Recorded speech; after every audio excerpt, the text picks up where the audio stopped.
کھلی اسلام کی آنکھیں ہوا سارا جہاں روشن، کھلی اسلام کی آنکھیں ہوا سارا جہاں روشن، عرب کے چاند صدقے کیا ہی کہنا تیری طلعت کا، عرب کے چاند صدقے کیا ہی کہنا تیری طلعت کا۔ الحمدللہ رب العالمین والصلاة والسلام علی سید الانبیاء والمرسلین، اما بعد فاعوذ باللہ من الشیطان الرجیم، بسم اللہ الرحمن الرحیم۔ الصلاة والسلام علیک یا رسول اللہ وعلی آلک واصحابک یا حبیب اللہ، الصلاة والسلام علیک یا نبی اللہ وعلی آلک واصحابک یا نور اللہ۔ تمام ناظرین کو سلسلہ فیضان اسلام میں ویلکم، مرحبا کہتا ہوں۔ انشاءاللہ عز و جل آج بھی ایک بڑے ہی اہم موضوع پر ہم مفتی صاحب سے مدنی پھول حاصل کریں گے۔ اچھی اچھی نیتیں کر لیجئے۔ آپ سلسلہ دیکھ رہے ہیں، ایک نیک کام ہے، ایک اچھا کام ہے، تو ہر اچھے کام سے پہلے جتنی زیادہ اچھی نیتیں ہوں گی حسب حال، تو انشاءاللہ عز و جل اس نیک کام کا ثواب بڑھ جائے گا۔ اسی طرح اپنے آپ کو پوری توجہ کے ساتھ سلسلے میں شامل رکھیے، اول تا آخر سلسلہ دیکھیے، کیونکہ شرعی احکامات بیان کیے جاتے ہیں، قرآن و سنت کی بات کی جاتی ہے، تو اگر ہماری مکمل توجہ نہ ہوگی تو بعض اوقات غلط فہمی کا شکار آپ ہو سکتے ہیں۔ اور آج کا ہمارا موضوع ہے زلزلہ۔ چند دن قبل جو ہے پاکستان، افغانستان، ہند اور کچھ اور علاقوں میں زلزلے کے کافی شدید جھٹکے محسوس کیے گئے، اور سمجھیے کہ ان دنوں کا ایک ہاٹ ٹاپک یہ رہا ہے، جس کو دیکھو اسی موضوع پر گفتگو کر رہا تھا۔ اب جس کی جو سوچ، جیسا ذہن، جیسی صحبت، جیسی معلومات، ویسی اس کی گفتگو۔ ایک مسلمان کو اس موقع پر کیا کہنا چاہیے، کیا سوچنا چاہیے، زلزلہ کیا ہے، قرآن و حدیث میں اس بارے میں ہمیں کیا رہنمائی ملتی ہے، زلزلے کے وقت ہمارے آقا صلی اللہ تعالی علیہ وآلہ وسلم کا کیا رد عمل ہوا کرتا تھا، اس کی حیثیت کیا ہے، سائنسی حوالے سے اس کی کیا حیثیت ہے، انشاءاللہ عز و جل ان تمام موضوعات پر گفتگو کریں گے۔ بڑھتے ہیں درود پاک کی فضیلت کی جانب، کیونکہ درود پاک پڑھنا ایک مسلمان کے لیے بڑی ہی سعادت کی بات ہے، بڑے کرم کی، بڑی برکتوں کی یہ بات ہوا کرتی ہے کہ کوئی امتی اپنے آقا صلی اللہ تعالی علیہ وآلہ وسلم کی بارگاہ میں درود و سلام کا نذرانہ پیش کرے۔ اور ایک فضیلت تو بڑی ہی پیاری روایت کا مفہوم ہے، ارشاد فرمایا کہ جو شخص روزانہ مجھ پر 1000 مرتبہ درود پڑھے گا، مرے گا نہیں جب تک کہ جنت میں اپنا مقام نہ دیکھ لے۔ سبحان اللہ، کیا شان ہے میرے آقا صلی اللہ تعالی علیہ وآلہ وسلم کی، اور کیسی برکتیں آپ بیان فرماتے ہیں، خوشخبریاں بیان فرماتے ہیں۔ اب ہم پر ہے کہ ہم کتنی کثرت سے درود پاک پڑھتے ہیں اور اس کی برکتیں لوٹنے کی کوشش کرتے ہیں۔ صلو علی الحبیب صلی اللہ تعالی علی محمد صلی اللہ تعالی علیہ وآلہ وسلم۔ کیسے مفتی صاحب، خیریت سے ہیں؟ الحمدللہ۔ ویسے تو جنرلی کوئی بھی اس طرح کا واقعہ ہوتا ہے دنیا بھر میں تو لوگ اس کی بات ضرور کرتے ہیں، لیکن اگر کوئی ایسا واقعہ اپنے علاقے میں یا قریب کے علاقے میں رونما ہو تو پھر گفتگو کی شدت بھی بڑھ جاتی ہے۔ پرسنلی بھی آپ کو تجربات اس کے رہتے ہوں گے، دارالفتاء میں بھی ہو سکتا ہے کہ اس طرح کے سوالات آتے ہوں، تو چونکہ نام ہی فیضان اسلام ہے تو منتظر رہتے ہوں گے اسلامی بھائی کہ آج کے سلسلے میں آپ کی زبانی بھی ہمیں رہنمائی ملے۔ مفتی صاحب، سب سے بنیادی سوال کہ اسلامک پوائنٹ آف ویو سے زلزلہ کیا ہے، اور کیا قرآن مجید فرقان حمید میں اس کا تذکرہ ہے، اگر ہے تو کس طرح سے؟ بسم اللہ الرحمن الرحیم۔ زلزلے کا جو مفہوم ہے وہ تو ہر ایک کو پتہ ہے کہ زمین کے نیچے آنے والی تبدیلیوں کی وجہ سے جب سطح زمین کے اوپر حرکت پیدا ہوتی ہے تو اسے زلزلہ کہا جاتا ہے۔ اس کی پھر شدت کم بھی ہوتی ہے، زیادہ بھی ہوتی ہے۔ تو زلزلے کا جو مفہوم ہے وہ تو سب کو معلوم ہے، اور یہ اس کے ظاہری سبب ہے، یعنی ظاہری سبب یہ ہوتا ہے کہ زمین کے نیچے جو پلیٹیں ہیں، یعنی جو مختلف سطحیں ہیں، ان کے اندر جب تغیر واقع ہوتا ہے تو اس کی وجہ سے زلزلہ آتا ہے۔ اور اس کا جو باطنی سبب ہے وہ لوگوں کے گناہ ہوتے ہیں، جو حدیث مبارک کے اندر بیان کیا گیا۔ تو گویا ظاہری سبب بھی ہے، باطنی سبب بھی ہے۔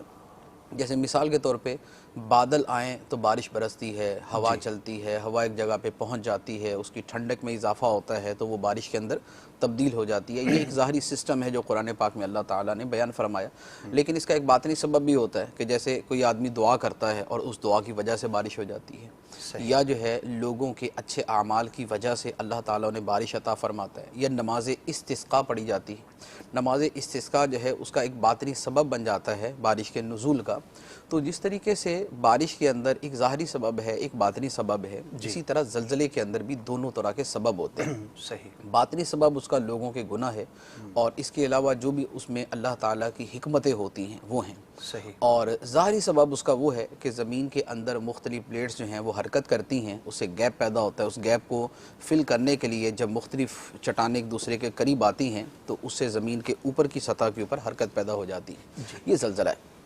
اچھا، اب یہ ہے کہ قرآن پاک کے اندر زلزلے کا تذکرہ، قرآن پاک میں زلزلے کا تذکرہ بہت جگہوں پر ہے، بہت مقامات پر ہے، اور اسی طرح احادیث مبارک کے اندر بھی زلزلے کا تذکرہ ہے۔ حدیث مبارک میں تو آپ نے مشہور حدیث مبارکہ سنی ہوگی، بخاری شریف کی حدیث ہے کہ سرکار دو عالم صلی اللہ علیہ وآلہ وسلم ایک مرتبہ صدیق اکبر، عمر فاروق اور عثمان غنی رضی اللہ تعالی عنہم اجمعین کے ساتھ احد پہاڑ کے اوپر تشریف لے گئے، تو احد پہاڑ نے لرزنا شروع کر دیا۔ یہ اس کا لرزنا جو تھا اس کا زلزلہ تھا۔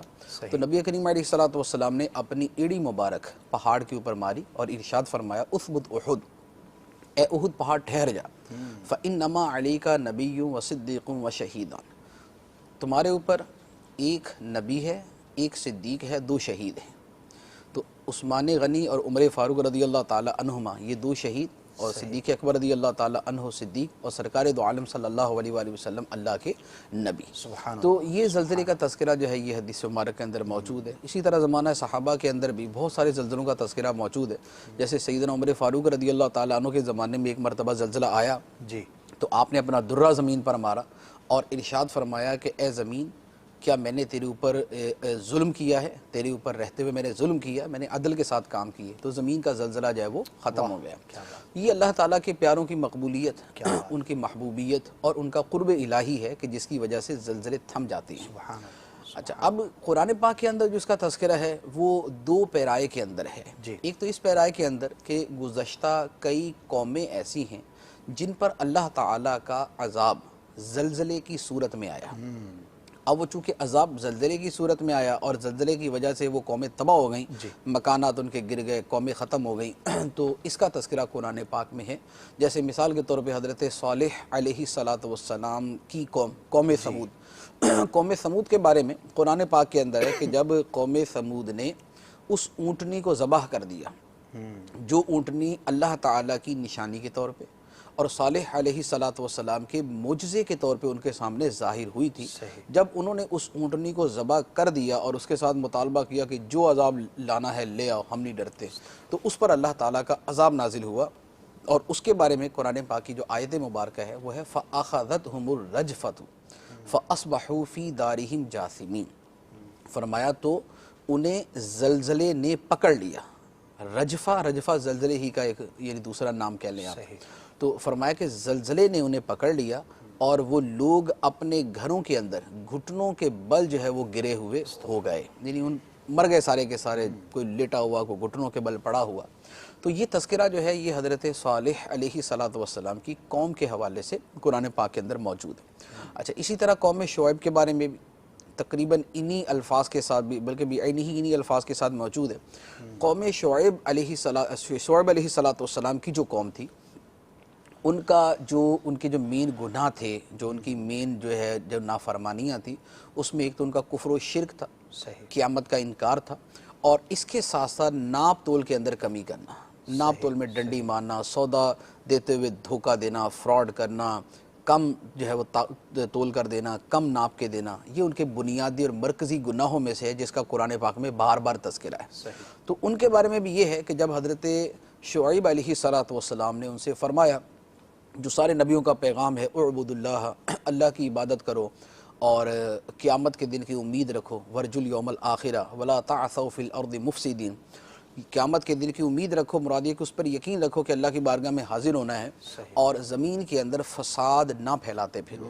یہ آپس میں لڑائی جھگڑے بھی فساد ہے، ڈاکہ زنی بھی فساد ہے، بدکاری بھی فساد ہے، اور بطور خاص اس قوم کے اعتبار سے جو کم تولنا، کم ناپنا ہے، یہ بھی زمین کے اندر فساد برپا کرنا ہے کہ یہ فساد کی جڑ ہے، صحیح، لڑائیاں پیدا ہونے کی، نفرتیں پیدا ہونے کی یہ بنیاد بنتی ہے۔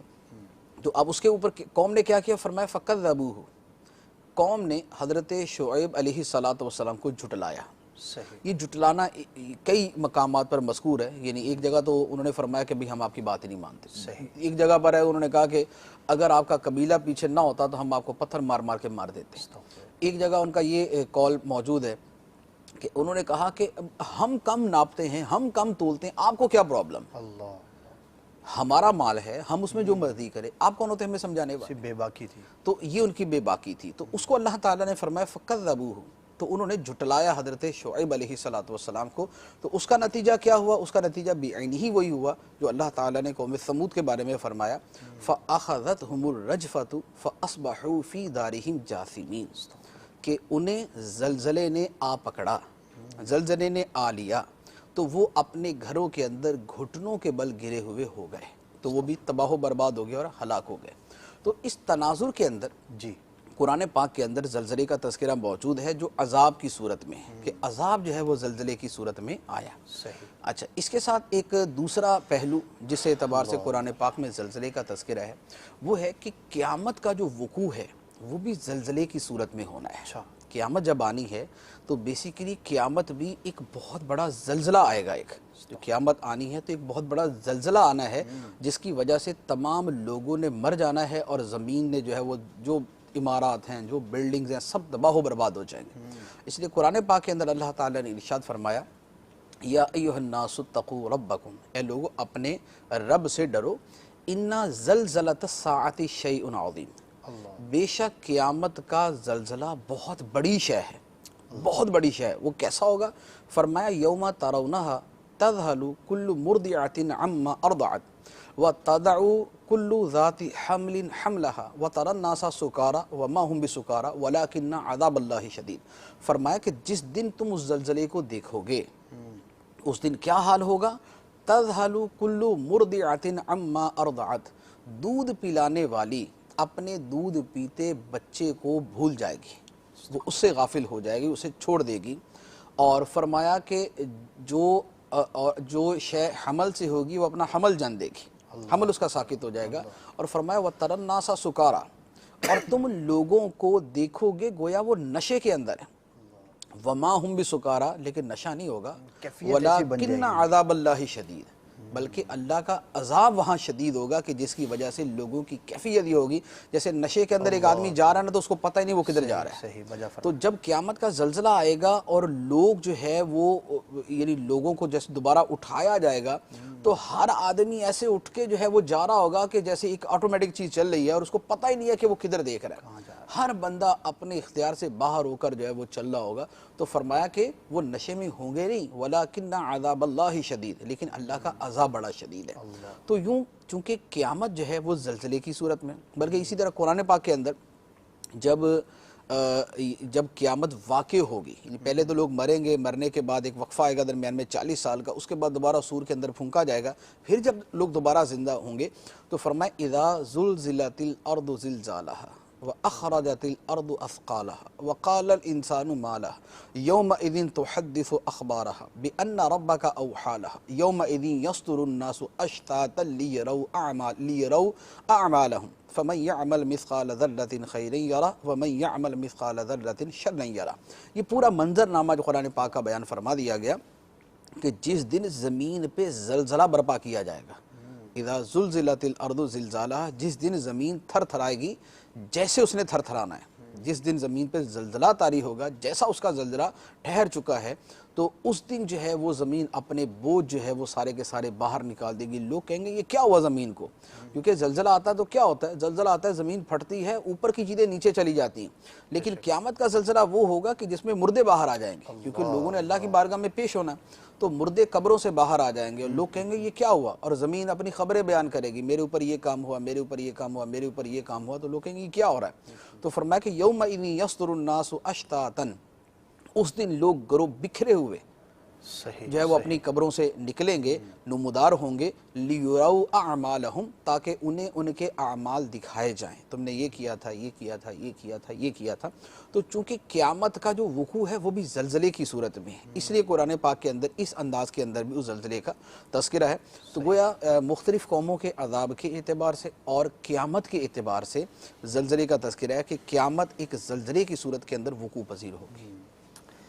مدنی چینل کے ناظرین، آپ نے ابتدائی طور پر جو ہے وہ زلزلے کے احوال کو سنا۔ قرآن مجید فرقان حمید میں مختلف طور پر جو زلزلوں کا تذکرہ ہے، دو پہلو جو ہے وہ آپ نے سنے، اور اس میں ایک اور بڑی ہی پیاری چیز سیکھنے کو یہ مل رہی ہے۔ جب مفتی صاحب بیان فرما رہے تھے تو دیکھیے یہ قرآن مجید فرقان حمید کی آیات ہیں، آج بھی ہم نے سنی، اس سے پہلے بھی ہم پڑھتے ہوں گے، لیکن عموماً ہم جب تلاوت کرتے ہیں تو فقط تلاوت ہی کرتے ہیں، اس کے ترجمے کی طرف، اس کے تفسیر کی طرف، اس کی تفصیل کی طرف، اس کے مضامین کی طرف، اس میں اللہ تبارک و تعالیٰ نے جو احکامات ارشاد فرمائے یا جن قوموں کا تذکرہ ہوا، جن عذابات کا تذکرہ ہوا، اس کی طرف ہماری توجہ نہیں ہوتی۔ اب دیکھیے یہی سورہ زلزال ہے، بہت دفعہ پڑھی ہوگی، ہو سکتا ہے امام صاحب کے پیچھے کھڑے ہو کے سنی ہو، لیکن اس کا مضمون کیا ہے، پھر اس کی تفصیل کیا ہے، جب ڈیٹیل پڑھیں گے تو ہمیں معلوم ہوگا کہ اللہ تبارک و تعالیٰ نے کیا کچھ قرآن مجید میں واضح طور پر بیان فرمایا، اور ہمارے لیے کہیں پر عبرت ہے، کہیں پر ترغیب ہے، کہیں پر ترہیب ہے، کہیں پر کیا کچھ احکامات یہاں پر بیان کیے گئے۔ تو برائے کرم یہ اپنی کوشش کرنی چاہیے ہمیں کہ جہاں پر تلاوت کی اپنی فضیلت ہے، اپنی برکت ہے، اس سے کوئی انکار نہیں، لیکن قرآن مجید فرقان حمید کا جو نزول ہے وہ اپنے مقاصد کے ساتھ ہے، تو اس کے مقاصد میں ایک عظیم مقصد ہمارے لیے عبرت حاصل کرنا اور اللہ تبارک و تعالیٰ کے احکامات پر عمل کرنا ہے۔ تو الحمدللہ مدنی ماحول کے اندر ہمیں یہ ترغیب یوں موجود ہے مدنی انعامات میں کہ روزانہ کم از کم 3 آیات قرآن مجید فرقان حمید کی ہم پڑھیں اور اس کا ترجمہ بھی پڑھیں اور تفسیر بھی پڑھیں، اور الحمدللہ صراط الجنان تفسیر جو ہے ماشاءاللہ مکتبۃ المدینہ سے میسر ہے، ہمیں اس کو حاصل کیجیے اور نیت کیجیے کہ انشاءاللہ عز و جل اسے پڑھیں گے، اور اس موقع کی مناسبت سے یہ نیت تو تمام ہی ناظرین کر لیجئے کہ جن آیات کا مفتی صاحب نے تذکرہ فرمایا اور جو سورۃ مبارکہ سورہ زلزال کا، تو کم از کم 1-2 دن کے اندر ہی اس کی ہم انشاءاللہ عز و جل ضرور تفسیر پڑھنے کی کوشش کریں گے۔ ہو سکتا ہے تفسیر صراط الجنان اب تک یہاں تک پرنٹ ہو کر نہ آئی ہو، لیکن جو دیگر تفاسیر ہیں، نور العرفان شریف ہے، خزائن العرفان شریف ہے، وہاں سے آپ حاصل کر کے اس کو پڑھیے، انشاءاللہ عز و جل بہت کچھ سیکھنے کا، سمجھنے کا اور اپنی اصلاح کرنے کا ہمیں موقع ملے گا۔ مفتی صاحب، آپ نے قرآن مجید فرقان حمید کے تناظر میں 2 تناظر بیان فرمائے، ایک عذاب کا تذکرہ ہے، پھر قیامت کا تذکرہ ہے زلزلے کے حوالے سے۔ اب ہم آتے ہیں اپنے اس موجودہ جو چند دن پہلے واقعہ رونما ہوا، اسی طرح 8 اکتوبر کو 2005 کو چند سال پہلے بھی یہ واقعہ رونما ہوا تھا اور بڑا ہی شدید زلزلہ تھا، نقصان کے حوالے سے وہ بہت ہی بڑا تھا، لیکن ہم اس کو کیا تصور کریں؟ اب ظاہر ہے کہ ان علاقوں کی اگر ہم بات کرتے ہیں تو مسلم اکثریتی علاقے ہیں، تو یہ جو ہمارے ہاں زلزلے آئے، ان زلزلوں کو ہم کیا کنسیڈر کریں؟ کیا اسے بھی ہم عذاب سمجھ سکتے ہیں یا کیا؟ دیکھیں، ان جو زلزلے آتے ہیں یا اس طرح کی آفات آتی ہیں، عذاب کی صورت زلزلہ بھی ہے، سیلاب بھی ہے، طوفان بھی ہے، آندھی بھی ہے۔ جیسے انہی دنوں کے اندر اگر پاکستان کے اندر زلزلہ آیا تو سیم ڈیز کے اندر وہاں میکسیکو کے اندر جو ہے وہ سمندری طوفان آیا ہوا تھا، اس نے بھی بڑی تباہی مچائی ہے۔ جی، تو ایسی صورت کے اندر عرض یہ ہے کہ جو ہمارے ہاں زلزلے آتے ہیں، یعنی جو اب ہم زلزلوں کا مشاہدہ کرتے ہیں، اس میں 3 صورتیں ہو سکتی ہیں۔ ایک صورت تو یہ ہے کہ یہ اللہ تعالیٰ کے عذاب کی صورت ہو، صحیح۔ دوسری صورت یہ ہے کہ یہ تنبیہ ہو، صحیح۔ ایک متنبع کرنا ہے، ایک وارننگ دینا ہے، تو یہ ایک وارننگ کی صورت بن جائے گی۔ تیسری صورت ہوتی ہے کہ یہ ایک آزمائش کی صورت ہے، امتحان کی صورت ہے، ٹھیک ہے۔ کیونکہ ایک تکلیف دہ شے ہے، ایک مشکل ہے، ایک مصیبت ہے، ایک آفت ہے، اور اللہ تعالیٰ مصیبتوں کے ذریعے، آفات کے ذریعے، تکالیف کے ذریعے بندوں کو آزماتا ہے۔ تو اب عذاب کی صورت بھی ہو سکتی، تنبیہ کی صورت بھی اور آزمائش کی صورت بھی۔ اب عذاب بھی ہو سکتا ہے، اس کی دلیل کیا ہے؟ اس کی دلیل یہی والی آیات مبارکہ جو ابھی پہلے بیان کی ہیں کہ قوم سمود اور قوم شعیب، ان دونوں کو زلزلے کے عذاب کے ذریعے جو ہے وہ تباہ و برباد کیا گیا، تو یہ عذاب ہے۔ ٹھیک ہے۔ تنبیہ کی صورت یہ ہے کہ اللہ تعالیٰ بندے کو قیامت کی یاد دلاتا ہے، صحیح۔ متنبہ ہونے کا اور بیدار ہونے کا وقت عطا فرماتا ہے، اسے موت کی یاد آتی ہے۔ اب زلزلہ آتا ہے تو کیا ہوتا ہے؟ ہر ایک کو پتہ ہے کہ زلزلہ آتا ہے تو آدمی کو سب سے پہلے تو اپنی موت ہی یاد آتی ہے، بالکل اس کو بقیہ ساری چیزیں بعد میں یاد آئیں گی. اس کو یہ بعد میں یاد آئے گا کہ میرا نیا ٹیبل اگر گھر میں نے میرے رکھا ہوا ٹوٹ جائے گا، وہ پہلے وہ خود بھاگے گا، اس کو اپنی موت کی سب سے زیادہ فکر ہوگی، اپنی زندگی کی فکر سب سے زیادہ کرے گا. تو موت کی یاد جو ہے یہ زلزلے کے اندر موجود ہے. اور دوسرا اس کے اندر جو ہے وہ اس میں قیامت کی یاد بھی موجود ہے. قیامت کی یاد یوں موجود ہے کہ قیامت بھی چونکہ قیامت کا زلزلہ آئے گا اور لوگوں نے میدان محشر میں جانا ہے تو آدمی کو قیامت کی یاد آتی ہے. اور قیامت کے بارے میں فرمایا گیا کہ قیامت کے دن کیا ہوگا، یوم یفر المرء من اخیہ و امہ و ابیہ. آدمی جو ہے وہ اپنے بھائی سے بھاگے گا، اپنے باپ سے بھاگے گا، اپنی ماں سے بھاگے گا، اپنے جو ہے وہ رشتہ داروں سے بھاگے گا، سب سے بھاگے گا. کیوں؟ ہر ایک کو اپنی پڑی ہوئی ہوگی. لِكُلِّ امْرِئٍ مِّنْهُمْ يَوْمَئِذٍ شَأْنٌ يُغْنِي. اس دن ہر ایک کو ایسا معاملہ پڑا ہوا ہوگا کہ جو اس کو دوسروں سے بے نیاز کر دے گا. زلزلے کے اندر اس کا کچھ نہ کچھ جھلک جو ہے وہ نظر آتی ہے کہ زلزلے کے وقت آدمی اگر ہلکا زلزلہ ہے تو آدمی اپنے مال کو بھولتا ہے، اگر زیادہ زور کا زلزلہ ہے تو پھر اپنے بھائیوں کو بھی بھول جاتا ہے، اپنی جان کی پڑ جاتا ہے. اس سے زیادہ شدید ہوتا ہے تو بعض اوقات اپنی اولاد کو بھی بھول جاتا ہے، وہ اپنی جان کو بچانے کے لیے بھاگتا ہے. لیکن اتنا جو ہے وہ آخری حد تک بہت کم ہوتا ہے کہ آدمی جو ہے نا وہ اپنی اولاد کو بھول جائے، ایسا کم ہوتا ہے. لیکن جو قیامت کا معاملہ ہے وہ اس سے بھی آگے کا ہوگا کہ اس دن بہرحال یہ ہوگا کہ آدمی اپنے ماں باپ بہن بھائیوں رشتہ داروں بیوی بچوں سب کو بھول جائے گا اور اس کو اپنی ہی پڑی ہوئی ہوگی کہ میں کسی صورت کے اندر نجات پا جاؤں اور میں کسی صورت کے اندر جو ہے وہ مجھے نجات مل جائے. تو یوں زلزلے کے اندر جو ہے موت کی یاد ہے، زلزلے کے اندر قیامت کی یاد ہے، اور یہ موت اور اسی طرح عذاب کی بھی یاد ہے کہ ہو سکتا ہے کہ یہ عذابی ہو سکتا نہ ہو، لیکن ہو سکتا ہے عذاب ہو. تو جب ایک احتمال موجود ہوتا ہے تو آدمی اس کے حوالے سے سوچتا ہے. تو یہ وہ چیزیں ہیں کہ اللہ تعالیٰ ان چیزوں کے ذریعے بندے کو متنبع فرماتا ہے، اس کو تنبیہ ہوتی ہے، اس کی سوچ جو ہے وہ کچھ بدلتی ہے. جیسے ابھی انہی دنوں کے اندر یہ جو زلزلہ آیا ہے، اس کے بعد میں نے بہت سارے لوگوں کو پڑھا، لکھنے والوں کو. ان لکھنے والے کئی ایک ایسے ہیں کہ جنہوں نے واقعی کہا کہ بھئی ہمیں تو اپنی زندگی جو ہے نا وہ سمجھ آ گئی کہ یار زندگی کی کوئی حیثیت نہیں ہے. ایک زلزلے کا ایک جھٹکا جو ہے وہ ہمیں کہاں سے کہاں پہنچا سکتا ہے. اگر 300 آدمی مر گیا اس زلزلے کے اندر تو 301 نمبر یہ بھی ہو سکتا ہے. ٹھیک ہے، اگر پچھلے زلزلے کے اندر 70,000 یا 1 لاکھ سے بھی زیادہ لوگ جو ہے وہ زلزلے کا شکار ہوئے تھے تو ان کے اندر ایک اس کا بھی اضافہ ہو سکتا ہے. ٹھیک ہے، یا اگلے زلزلے میں اس کا بھی اضافہ ہو سکتا ہے. تو زلزلہ جو ہے وہ آدمی کو اس کی زندگی کی جو فنائیت ہے، جو ناپائیداری ہے، جو اس کا فنا ہونے کے قابل ہونا ہے، وہ اس کو یاد دلا دیتا ہے. تو زلزلے میں یہ تنبیہ کی صورت موجود ہے اور عمومی طور پر اللہ تعالی ہمیں تنبیہ ہی فرماتا ہے. صحیح. اور یہ مفہوم بھی حدیث مبارک کے اندر موجود ہے. بطور خاص زلزلے کے حوالے سے تو نہیں ہے، لیکن ایک اور حدیث مبارک ہے، بخاری شریف کی حدیث ہے. راوی فرماتے ہیں کہ نبی کریم صلی اللہ علیہ وآلہ وسلم کے زمانہ مبارکہ میں ایک مرتبہ سورج کو گرہن لگ گیا.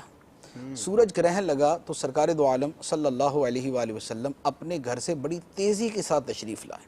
اب بڑی تیزی کے ساتھ تشریف لائے اور لوگوں نے دیکھا تو وہ بھی پیچھے جلدی جلدی نکلے. سرکار علیہ السلام نے نماز شروع فرما دی، صحابہ کرام نے پیچھے نماز شروع کر دی. اب وہ نماز اتنی لمبی ہوئی کہ جب تک سورج گرہن موجود رہا تب تک وہ نماز چلتی رہی. اور یہاں تک کہ سورج گرہن ختم ہو گیا تو سرکار علیہ السلام نے نماز کو مکمل فرمایا. اچھا، اب ان دنوں کے اندر نبی کریم علیہ السلام کے شہزادے حضرت ابراہیم رضی اللہ تعالی عنہ کا انتقال ہوا تھا. اچھا، لوگوں نے کہا کہ یہ سورج کو جو گرہن لگا ہے یہ حضرت ابراہیم رضی اللہ تعالی عنہ کے انتقال کی وجہ سے لگا. صحیح. تو نبی کریم صلی اللہ علیہ وآلہ وسلم نے فرمایا کہ ان الشمس والقمر آیتان من آیات اللہ وانہما لا یخسفان لموت احد. فرمایا کہ سورج چاند اللہ کی نشانیوں میں سے 2 نشانیاں ہیں. صحیح. کسی کی موت کی وجہ سے ان کو گرہن نہیں لگتا، کسی کی موت کی وجہ سے اس کو گرہن نہیں لگتا.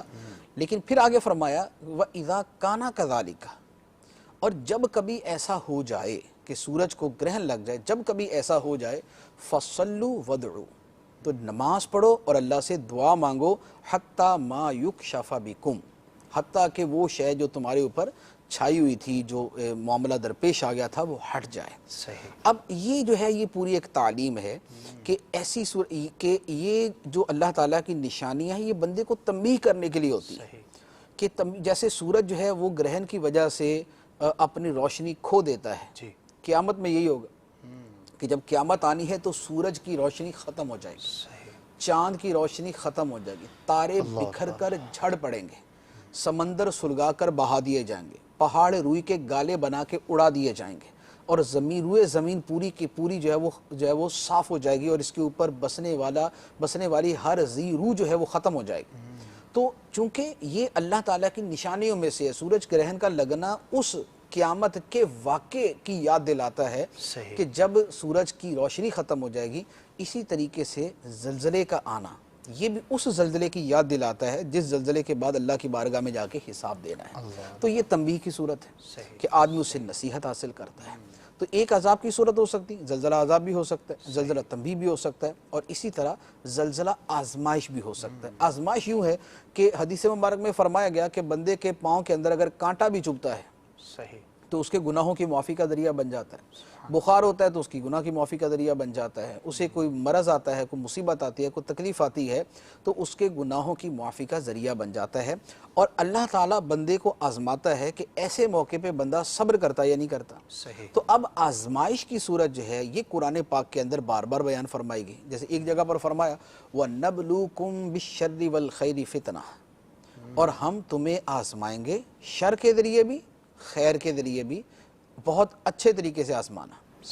خیر کے ذریعے اللہ تعالیٰ مال دیتا ہے اور بندے کو آزماتا ہے، کیا کرتا ہے خرچ کہاں کرتا ہے، اور شر کے ذریعے آزماتا ہے کہ اللہ تعالیٰ بندے کو تکلیف کے اندر مبتلا کرتا ہے اور اب اس کا صبر دیکھا جاتا ہے، بے صبری کرتا ہے یا خدا کا معاذ اللہ شکوہ کرتا ہے یا کیا کرتا ہے، یا صبر کرتا ہے۔ یہ یا قرآن پاک کے اندر دوسری جگہ فرمایا گیا، اور اس کے اندر جو چیزیں بیان کی گئی ہیں وہ زلزلے سے بہت زیادہ میچ بھی کرتی ہیں۔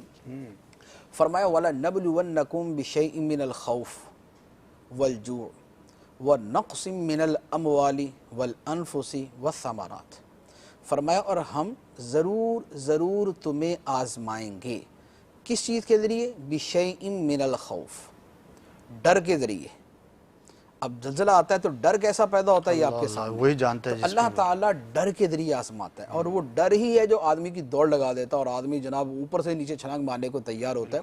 تو اللہ تعالیٰ آزماتا ہے ڈر کے ذریعے، بِشَيْءٍ مِّنَ الْخَوْفِ وَالْجُوعِ، اور بھوک کے ذریعے، کہ بعض اوقات زلزلے سے متاثرہ آدمی بھوک کا بھی شکار ہوتا ہے۔ بجا فرمایا، تبھی ہوتا ہے پورے ملک سے جناب ڈونیشن جمع کیا جا رہا، چندہ جمع کیا جا رہا، پہنچایا جا رہا، کیوں؟ وہاں والے جو ہے وہ بھوک کا شکار ہیں، سالوں گزر جاتے ہیں۔ اب یہ بھوک کی آزمائش جو ہے یہ بھی ہو سکتی ہے۔ بِشَيْءٍ مِّنَ الْخَوْفِ وَالْجُوعِ وَنَقْصٍ مِّنَ الْأَمْوَالِ وَالْأَنفُسِ وَالثَّمَرَاتِ، مال کی کمی، جان کی کمی، پھلوں کی کمی۔ مال کی کمی یہ ہے کہ زلزلہ آیا مکان گر گیا، بالکل، زلزلہ آیا فیکٹری تباہ ہو گئی، زلزلہ آیا مویشی مر گئے، زلزلہ آیا گھر کا ساز و سامان تباہ ہو گیا، تو اب یہ مال کی کمی ہوگی۔ اللہ تعالیٰ بندے کو اس کے ذریعے آزماتا ہے۔ اور دوسری صورت کہ اللہ کے جانوں کی کمی، گھر کا کوئی فرد مر گیا، کوئی دیوار کے نیچے آ گیا، کوئی چھت کے نیچے آ گیا، کوئی لینڈ سلائڈنگ کا شکار ہو گیا، کوئی کسی وجہ سے مر گیا، یہ جانوں کی کمی بھی، یا کسی کی ٹانگ ٹوٹ گئی، کسی کا بازو ٹوٹ گیا، یہ بھی جان میں کمی ہے کہ آدمی کے جسم کو نقصان پہنچتا ہے تو اس کے مال کی کمی نہیں، اس کے جان کی کمی۔ اور ثمرات، اور پھلوں کی کمی، کسی کا باغ تھا زلزلے کی نظر ہو گیا، کسی کا جناب گودام تھا زلزلے کی نظر ہو گیا، تو یہ پھلوں کی کمی بھی ہوگی۔ صحیح۔ تو اب کیا ہے کہ اب تیسری صورت یہ بن سکتی ہے کہ زلزلہ اللہ تعالیٰ کی طرف سے بندوں کی آزمائش ہے۔ اللہ تعالیٰ ڈر کے ذریعے، لوگوں کے ڈر کے ذریعے، ان کے خوف کے ذریعے، ان کے جو ہے ان کی بھوک کے ذریعے، ان کی جانوں کی کمی، مالوں کی کمی، پھلوں کی کمی کے ذریعے اللہ تعالیٰ انہیں آزماتا ہے اور دیکھتا ہے کہ اب بندہ کیا کرتا ہے، کیونکہ خوشحالی کے اندر اللہ تعالیٰ کو یاد کرنا آسان ہوتا ہے، صحیح، اور اس وقت آدمی نماز بھی پڑھتا ہے، جماعت میں بھی شرکت کرتا ہے، تسبیحات بھی کر رہا ہوتا ہے، لیکن جب مشکل وقت آتا ہے تو پتہ چلتا ہے کہ اب اس کا نماز میں دل لگتا ہے یا نہیں لگتا، اب مسجد میں جانے کو دل کرتا ہے یا نہیں کرتا، اب وہ خدا کو یاد کرتا ہے یا نہیں کرتا، اب معاذ اللہ خدا کا شکوہ تو نہیں کرتا۔ تو اب یہ مشکل وقت کے اندر اس کا پتہ چلتا ہے، تو اللہ تعالیٰ بندے کو مشکلات کے ذریعے آزماتا ہے۔ صحیح، تو لہٰذا زلزلے کا آنا جو ہے، جیسے یہ جو آپ نے بیان کیا کہ یعنی 2005 کے اندر آیا، یا ابھی 2015 میں 10 سال کے بعد دوبارہ آیا اکتوبر کے اندر، یہ کیا تھا؟ زلزلہ تھا، عذاب تھا، تنبیہ تھی۔ تو ہم اس کے بارے میں کوئی بھی شے متعین نہیں کر سکتے کہ یہ کیا چیز ہے، لیکن پہلو سارے موجود ہوتے ہیں، اور ان پہلوؤں کے اعتبار سے آدمی غور کرتا ہے کہ کیا چیز ہے۔ ہر آدمی جو بچ گیا وہ یہ سمجھے کہ اس کے حق میں یہ تنبیہ تھی، اس کے حق میں یہ آزمائش ہے، اسے صبر کرنا ہے، اللہ تعالیٰ کی رضا پہ راضی رہنا ہے، کلمہ حمد ہی زبان سے ادا کرنا ہے، کلمہ صبر ہی ادا کرنا ہے۔ اگر مال گیا تو اس کی جان بچ گئی تو جان بچنے پہ شکر ادا کرنا ہے۔ اگر زخمی ہوا لیکن مرا نہیں ہے تو زخمی ہونا اس کا نقصان ضرور ہے لیکن اس کی جان بچ گئی، اس کے اوپر اللہ تعالیٰ کا شکر ادا کرنا۔ تو یوں جو ہے وہ مختلف اعتبارات سے اگر سوچ اچھی ہے، اگر مدنی سوچ ہے، نیک سوچ ہے، اللہ تعالیٰ کی رضا پہ راضی رہنے کی سوچ ہے، تو پھر آدمی مشکل وقت کے اندر بھی آسانی سے سروائیو کر پاتا ہے۔ صحیح، ماشاءاللہ، بڑی پیاری آپ نے تفصیل بیان فرمائی، اور سچی بات یہ ہے کہ یہ وہ تناظر ہے کہ جس میں ہمیں غور کرنا چاہیے اور سننا چاہیے۔ یہ وہ اسلام کا حسن ہے اور خوبصورتی ہے کہ خواہ شر کا معاملہ ہو یا خیر کا معاملہ ہو، ایک مسلمان کو اللہ تبارک و تعالیٰ کی رضا کے لیے اپنے آپ کو ہر وقت تیار رکھنا ہے اور کوشش میں اپنے آپ کو لگائے رکھنا ہے۔ اب غور کریں، ہو سکتا ہے ہمارے ساتھ وہ ناظرین بھی اس وقت موجود ہوں جن کے ویسے تو بہت سارے علاقوں میں زلزلہ آیا لیکن بطور خاص جہاں پر نقصانات ہوئے، مکانات گرے، لوگ فوت ہوئے، بہت سارے معاملات ہوئے، تو وہاں کے ناظرین بھی ہمارے ساتھ موجود ہوں۔ تو اب غور کرنا ہے، خواہ وہ ہوں یا ہم ہوں جو بچ گئے، کہ اس کے بعد میرا معاملہ کیا ہے۔ اور ان تین چیزوں میں سے جو مفتی صاحب نے بیان فرمائی، کوئی بھی موقع ہو، کوئی بھی وجہ ہو، کوئی بھی سبب ہو، وہ کسی بھی قسم کا زلزلہ ہو، اب میرا رد عمل جو ہے وہ کیسا ہونا چاہیے۔ یقیناً ہمیں ہمدردی ہے ان مسلمانوں کے ساتھ، ان عاشقان رسول کے ساتھ کہ جو دنیا سے چلے گئے، اللہ تبارک و تعالیٰ ان کی مغفرت فرمائے اور آسانی فرمائے ان کے لیے کہ جو بچ گئے، کئی بیچارے بیمار ہو گئے ہوں گے، کئی بیچارے جو ہے وہ زخمی ہو گئے ہوں گے، معذور بھی ہو جاتے ہیں، فریکچرز ہو جاتے ہیں، نہ جانے کیا کیا ہوتا ہے، ان کی ضرور ہمیں مدد بھی کرنی چاہیے۔ لیکن یہ عموماً لوگ کر رہے ہوتے ہیں، رشتہ داروں کے لیے، دوست احباب آپس میں ایک دوسرے کے لیے، علاقوں کے اندر اس طرح کی ترکیب ہوتی ہے، اللہ تعالیٰ کا کرم ہے، کہیں نہ کہیں اس طرح کی امدادی کام جاری ہوتے ہیں۔ لیکن اس سے ہمیں جو فکر آخرت اور جو تنبیہ والا بالخصوص پہلو ہے، میں غور کروں، ہر اسلامی بھائی اسلامی بہن اپنے بارے میں غور کرے کہ میں نے اس سے کیا تنبیہ حاصل کی، اور اگر آزمائش ہے تو آزمائش میں جو صبر کا پیغام ہے، جو عمل ہے، جو ایک خوبصورت ایک اسلام کی تعلیمات ہیں، اس کے بارے میں میرا کیسا ماجرا ہے۔ تو اللہ تبارک و تعالی ہم سب کو توفیق خیر عطا فرمائے اور ان چیزوں سے ہمیں تنبیہ حاصل کرنے کی، فکر آخرت کو مزید بڑھانے کی، قیامت کے تصور کی، آخرت کی، قبر کی، حشر کی، ان سب چیزوں کی طرف اپنی سوچ کو لگانے کی توفیق عطا فرمائے۔ مفتی صاحب، ایک بڑا ہی کامن سوال ہوتا ہے اور ہو سکتا ہے ہمارے ایک بڑی تعداد ناظرین کی ہو جو اس گفتگو کے بعد یہ سوچ رہی ہو کہ اگر ہم پہلے پہلو پر غور کرتے ہیں، جو آپ نے فرمایا کہ زلزلہ عذاب بھی ہو سکتا ہے، تو اگر یہ عذاب ہو، اس کو ہم یہ کنسیڈر کریں، تو ایسی صورت کے اندر زلزلہ جب آتا ہے تو ظاہر ہے کہ اس میں مکانات کی کوئی تقسیم کاری تو ہوتی نہیں ہے۔ اب جس علاقے میں آیا بعض اوقات مسجدیں بھی شہید ہو جاتی ہیں، اسی طرح سے نیک اور بد دونوں طرح کے لوگ جو ہے وہ دنیا سے چلے بھی جاتے ہیں، اموات ہوتی ہیں، زخمی بھی دونوں طرح کے لوگ ہوتے ہیں۔ تو اگر عذاب والا پہلو ذہن میں رکھتے ہیں تو پھر یہ کویسچن آتا ہے ذہن میں کہ اگر یہ عذاب ہے تو مسجدیں کیوں شہید ہوئیں اور نیک لوگ بھی اس کے اندر فوت ہو جاتے ہیں؟ تو اس سوال کا کیا جواب ہوگا؟ یہ ایک بہت بڑا اشتباہ ہے اس مسئلے کے اندر۔ اکثر و بیشتر یہ ویسے جو سوال شروع ہوا نا، یہ دہریوں سے شروع ہوا تھا۔ اس کی بڑی اس کی لمبی تفصیل ہے پیچھے، یہ جتنے یہ کانٹ اور دانتے اور اس کی ڈیوائن کامیڈی اور اس طرح کے جو بیک گراؤنڈ ہے نا، اس کا یہ سارا وہ ہے جو عذاب الہی کا یوں مذاق اڑاتے تھے کہ اگر عذاب آنا ہی تھا، یعنی جیسے ابھی بھی یہ ہوا، اس مرتبہ تو میرے نظر سے نہیں گزرا، بلکہ تھوڑا سا کسی نے لکھا ہے، لیکن پچھلی مرتبہ کا مجھے یاد ہے جب 2005 کے اندر زلزلہ آیا تھا اور یا اس کے بعد سیلاب جب یہ پچھلے سالوں کے اندر آتے ہیں، تو اب اس کے اوپر جیسے کسی نے کہا نا کہ بھی اللہ کے عذاب سے ڈرنا چاہیے، جی، تو اب اس پر معاذ اللہ لوگ مذاق اڑانے والے تھے۔ اچھا، جو دانشور کہلانے والے ہیں اور جو بڑے اپنے آپ کو جو ہے وہ نالجیبل سمجھتے ہیں، وہ اس کا مذاق اڑا رہے تھے کہ لو جی اگر اللہ تعالیٰ نے عذاب بھیجنا ہی تھا تو کلفٹن بھیجتا، ڈیفنس کے اندر عذاب آنا چاہیے، گناہ تو وہاں زیادہ ہوتے ہیں۔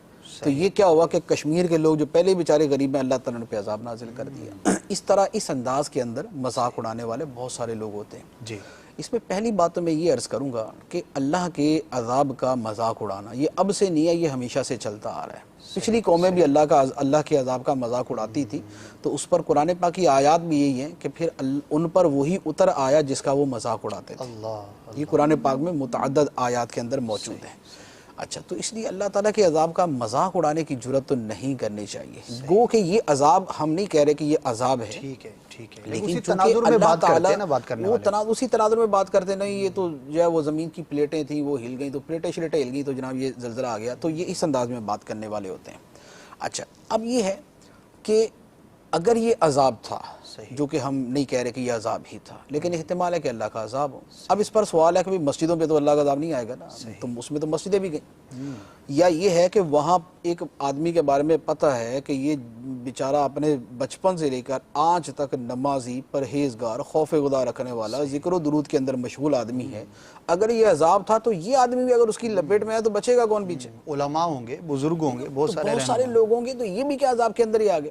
اگر بالفرض کوئی مدرسہ تھا جہاں قرآن پاک پڑھا جا رہا تھا اور وہاں پر یہ زلزلہ آیا اور وہ پورا مدرسہ ہی اس کے اندر اگر غرق ہو گیا تو یہ کیا ہوا کہ وہی جو کلبوں کے اندر رات گزارے تھے ان کے اوپر تو کچھ نہیں آیا، اور یہ جو قرآن پاک پڑھ رہے تھے ان کے اوپر اللہ کا عذاب آ گیا. تو اس پر پہلی بات تو یہ ہے کہ اللہ تعالیٰ عذاب بھیجتا ہے یا کیا کرتا ہے تو وہ ان دانشوروں کے مشورے سے نہیں کرتا. کہ ان کی چونکہ ریکمنڈیشن یہ ہے کہ یا اللہ ادھر عذاب بھیجنا ہے ادھر نہیں بھیجنا، تو اللہ تعالیٰ یوں نہیں کرتا کہ ان کے مشورے کے اوپر کام کرتا ہے. اللہ تعالیٰ فعال لما یرید ہے، وہ جو چاہتا ہے کرتا ہے. اللہ الصمد، اللہ بے نیاز، واللہ غنی عن العالمین، اللہ سارے جہانوں سے بے پرواہ ہے، لہذا ان کے مشورے کی حاجت نہیں ہے. یہ مشورہ بندی رکھیں تو بہتر ہے، ایک بات. دوسری بات یہ ہے کہ اللہ تعالیٰ کے فعل میں کتنی حکمتیں ہیں، انسان کی عقل کی وہاں تک رسائی نہیں. بے شک اللہ تعالیٰ نے گناہ گاروں پر عذاب نہیں بھیجا، اللہ، اور جو زیادہ گناہ گار تھے ان پر نہیں بھیجا، جو کم گناہ گار تھے ان پر بھیج دیا. اب اس کے اوپر اگر اپنی عقل کے گھوڑے دوڑائیں گے تو ہو سکتا ہے کہ کسی آدمی کو شبہ ہو، وسوسہ پیدا ہو جائے کہ جو بڑا گناہ گار تھا اس کو تو کچھ نہیں ہو، لیکن جو چھوٹا گناہ گار تھا اس کو پکڑ لیا گیا. اب اللہ تعالیٰ نے کیوں ایسا کیا یہ اللہ جانتا ہے. صحیح، وہ اللہ تعالیٰ ہو سکتا ہے اللہ تعالیٰ نے ان کو مہلت دی، جن کو نہیں پکڑا ان کو مہلت دی ہے، اور جن کو پکڑ لیا ہے ان کو مہلت نہیں دی.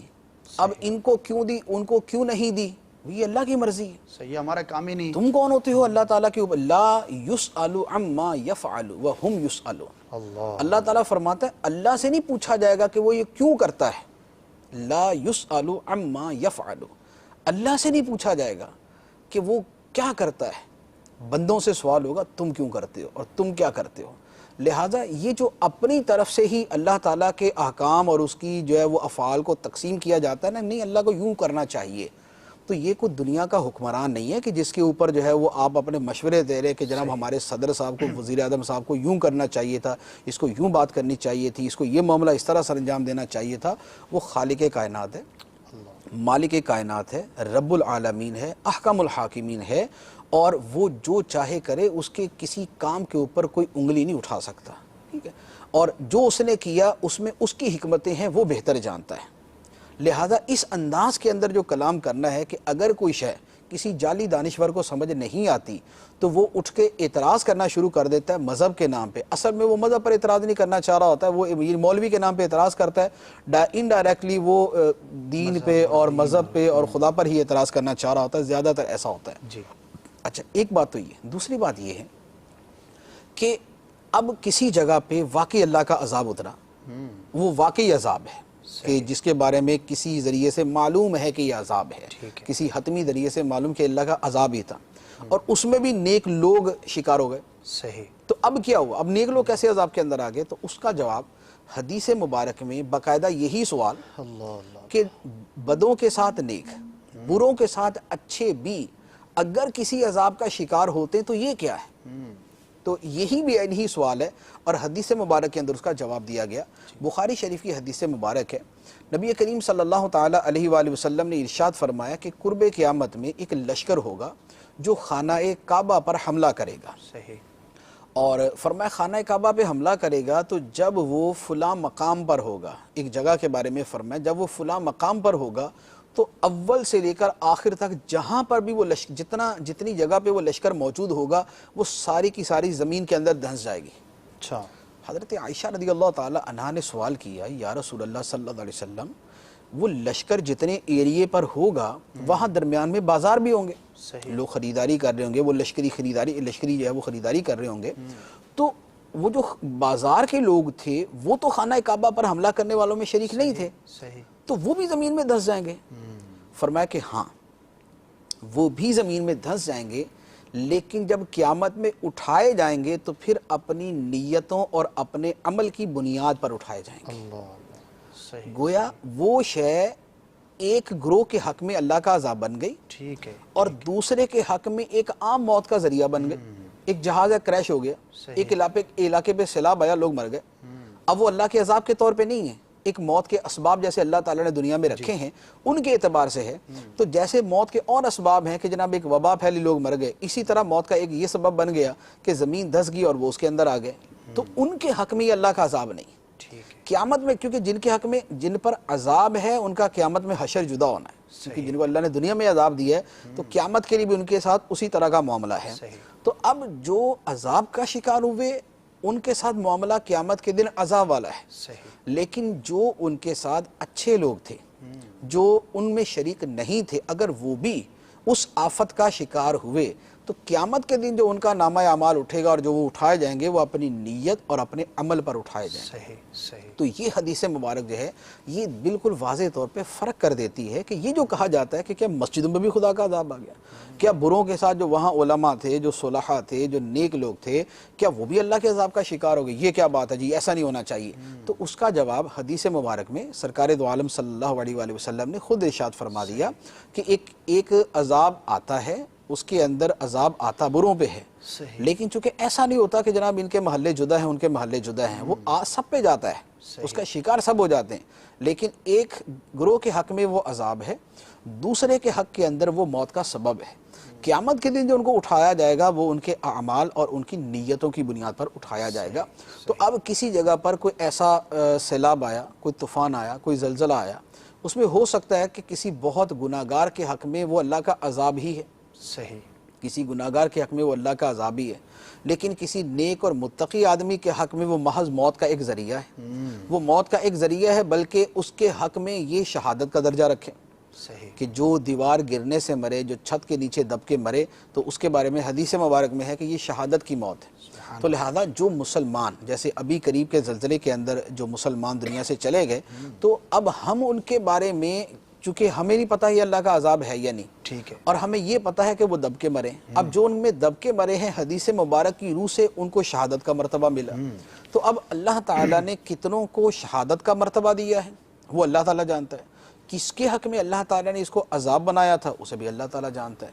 تو لہذا ہم اس کے بارے میں کوئی فیصلہ نہیں کریں گے. لیکن یہ اعتراض بالکل غلط اور باطل ہے کہ اگر عذاب تھا تو پھر یہ کلفٹن والوں پہ آنا چاہیے تھا یا دوسرے ملکوں کے اندر آنا چاہیے تھا جہاں زیادہ گناہ ہوتے ہیں. پاکستان کے وہ بھی غریب علاقوں کے اندر یہ کیوں آتا ہے؟ تو اس طرح کی تقسیم اور اس طرح کی باتیں کرنا جو ہے یہ اللہ تعالیٰ کی حکمتوں کو نہ جاننے کی وجہ سے. ماشاءاللہ بڑا ہی اہم سوال بھی بڑا عام ہے، لیکن ماشاءاللہ آپ نے اس کی وضاحت ارشاد فرمائی اور بڑا ایک تفصیل کے ساتھ اس پر لوگ گفتگو کرتے ہیں. اب جس کی جو سوچ، جیسا اس کی معلومات اور جیسا اس کا ذہن ویسے وہ کلام کرتا ہے. لیکن ایک اسلامک پوائنٹ آف ویو ہمیں کو ملا اور اس کے بارے میں جو کنفیوژن ہوگی وہ انسانوں کے ذہن میں وہ امید ہے کہ ضرور دور ہوگی. مفتی صاحب آپ نے کئی مرتبہ بھی دوران گفتگو ارشاد فرمایا کہ ہم اس پر بالیقین نہیں کہہ سکتے کہ یہ عذاب ہے یا نہیں. 3 صورتیں آپ نے بیان فرمائی. ایسی ذہن میں سوال پیدا ہوا کہ آخر وہ کون سی صورت ہو سکتی ہے کہ ہم کسی چیز کے بارے میں یہ کہیں کہ یہ اللہ کا عذاب ہے؟ کوئی یقینی یعنی حتمی دلیل اس کی کیا ہے اسلامک پوائنٹ آف ویو سے کہ یہ عذاب ہے یا نہیں ہے؟ کیونکہ اب جتنے بھی زلزلے، سیلاب ہیں تو آپ نے فرمایا کہ ہم اس کے بارے میں یقین کے ساتھ نہیں کہہ سکتے. تو وہ آخر کیا دلیل ہے یا کیسے ہم کہیں کہ یہ عذاب ہے یا نہیں ہے؟ اس کے بارے میں کچھ اگر معلومات. دیکھیے اس کی حتمی دلیل تو قرآن اور حدیث ہے. اچھا، جو کسی شے کے بارے میں یہ تعین کہ یہ عذاب الہی ہے یا نہیں ہے، ٹھیک ہے، اس کی حتمی تعین تو یا قرآن فرمائے گا یا حدیث مبارک فرمائے گی. جیسے جو قوموں کا میں نے پہلے ذکر کیا، قوم سمود کا اور قوم شعیب کا، ان کا یہ عذاب تھا، یہ قرآن پاک میں آ گیا. اچھا، اسی طرح کئی قوموں کے حوالے سے احادیث مبارک کے اندر بھی تذکر ہیں کہ ان قوموں کے ساتھ یہ معاملہ ہوا، یہ معاملہ ہوا، وہ حدیث مبارک کے اندر بھی بیان کر دیا گیا. اس سے ہٹ کر کوئی ایسی صورت کہ جو کسی حدیث کے ساتھ اس قدر زیادہ ملتی جلتی ہو کہ بیان طور پہ پتہ چل جائے کہ یہ اسی کا وقوع ہوا. جیسے ابھی جو میں نے حدیث مبارک عرض کی کہ قرب قیامت میں ایک لشکر ہوگا جو خانہ کعبہ کے اوپر حملہ کرے گا، اور جب وہ بھی بیضاء من الارض ایک خاص جگہ پہ ہوگا تو اول تا آخر وہ زمین کے اندر دھنس جائے گا. صحیح. اب یہ ایک پورا سینیریو اور پورا ایک واقعہ بیان کر دیا کہ یہ عذاب الہی کر گیا. اب جب یہ واقعہ ہوگا اس وقت جو اس کو حدیث مبارک کے ساتھ بالکل میچ کر کے دیکھ لیتا ہے کہ یہ وہی چیز ہے تو یہ اللہ تعالیٰ کا عذاب قرار پائے گی. صحیح. اچھا، یہ حدیث مبارک کے اندر اور کئی اس طرح کے واقعات یا چیزیں بیان کی گئی ہیں کہ ایک زمین مشرق کے اندر زمین میں دھنس جائے گی، ایک زمین مغرب کے اندر زمین میں دھنس جائے گی. اب اگر اس کی واضح علامات کے ساتھ یہ پتہ چل جائے کہ یہ جو زمین میں دھسی ہے یہ وہی اسی کا وقوع ہوا، تو اب اس کو ہم سمجھیں گے کہ یہ اللہ تعالیٰ کا عذاب ہی تھا. کیوں؟ اس لیے کہ حدیث مبارک کے اندر بیان کر دیا. بیسک اس کی بھی حدیث ہی ٹھہری. بیسک اس کی بھی حدیث مبارک ہی ٹھہری. تو اصل حدیث مبارک یا قرآن پاک ہے جس کے ذریعے قطعی طور پہ یہ کہا جا سکتا ہے کہ یہ اللہ کا عذاب ہے. اس سے ہٹ کر ہم کسی شے کے بارے میں یہ نہیں کہہ سکتے کہ یہ اللہ تعالیٰ کا عذاب ہے. اس میں بہت ساری صورتیں ہو سکتی. ٹھیک ہے، ٹھیک ہے، ماشاءاللہ. مفتی صاحب ایک سوال یہ بھی پیدا ہوتا ہے کہ اچھے برے ہر طرح کے لوگ زلزلوں میں، سیلابوں میں، اس طرح کی قدرتی آفات کے اندر دنیا سے چلے جاتے ہیں. تو اب ظاہر ہے کہ ایک مسلمان جو دنیا سے چلا جاتا ہے عموماً اس کے لیے ہم دعا مغفرت کرتے ہیں، ایصال ثواب وغیرہ کرتے ہیں. تو اس طرح کے زلزلوں میں جو لوگ چلے گئے تو کیا ہم ان کے لیے مغفرت کی دعا کریں، نہ کریں، یا کتنی کریں؟ اس کے بارے میں کیا فرمائیں؟ جو بھی مسلمان دنیا سے چلا جائے، جو بھی مسلمان فوت ہو جائے، خواہ وہ کسی بھی رنگ میں، کسی بھی انداز میں فوت ہوا، اس کے لیے دعائے مغفرت کی جائے گی. ٹھیک ہے. قرآن پاک کے اندر جو دعائے مغفرت کا فرمایا گیا ہے وہ مطلقاً فرمایا گیا، اس میں کوئی تخصیص نہیں ہے. جیسے قرآن پاک کی آیت مبارکہ ہے کہ جو اہل ایمان ہیں ان کی ایک خصوصیت کے طور پہ اس کو بیان کیا، ربنا اغفر لنا ولاخواننا الذین سبقونا بالایمان. اے اللہ ہماری اور ہمارے ان بھائیوں کی مغفرت فرما جو ہم سے ایمان میں سبقت لے گئے، جو ہم سے پہلے مسلمان ہوئے تھے، اے اللہ ان کی مغفرت فرما. اور اسی طرح احادیث مبارک کے اندر جو مومنوں کی مغفرت کی دعا کرنے کا فرمایا گیا وہ بھی مطلق ہے، بلکہ قرآن پاک کے اندر بھی ربنا اغفر لی ولوالدی وللمؤمنین یوم یقوم الحساب. تو للمؤمنین یوم یقوم الحساب، تو اب للمؤمنین اس میں تمام مسلمان داخل ہیں، اس میں تمام مسلمان عورتیں داخل ہیں. اچھا، اسی طرح جو حدیث مبارک میں دعا کا فرمایا گیا اللہم اغفر لی ولکل مؤمن و مؤمنہ، اے اللہ میری بھی مغفرت فرما اور ہر مسلمان مرد و عورت کی مغفرت فرما. تو جو آیات مغفرت ہیں اور جو احادیث مغفرت ہیں وہ عام ہیں، ان میں سب شریک ہیں. اسی وجہ سے ایون کہ جو خودکشی کر کے مرے، حرام موت مرا، بڑی سخت وعیدیں اس کے اوپر کہ اس کے ساتھ یہ ہوگا، یہ ہوگا، یہ ہوگا، لیکن اس کے باوجود بھی اس کے لیے دعا مغفرت کا فرمایا گیا. اور یہ جو مسلمان جو زلزلے کے اندر گئے ہیں ان کے بارے میں تو ہم کچھ بھی نہیں کہہ سکتے، بلکہ شہادت کا پہلو بڑا واضح طور پہ موجود ہے کہ جو ان میں دب کے مرے ہیں مکان کے نیچے، چھت کے نیچے، دیوار کے نیچے، ان کے لیے شہادت کی بشارت دی گئی ہے. تو ان کے لیے بھی یقیناً دعائے مغفرت کی جا سکتی ہے، لہذا دعائے مغفرت کرنی چاہیے. اور جس کے ساتھ جتنا حق کسی کا متعلق ہے وہ اتنی دعائے مغفرت کرے.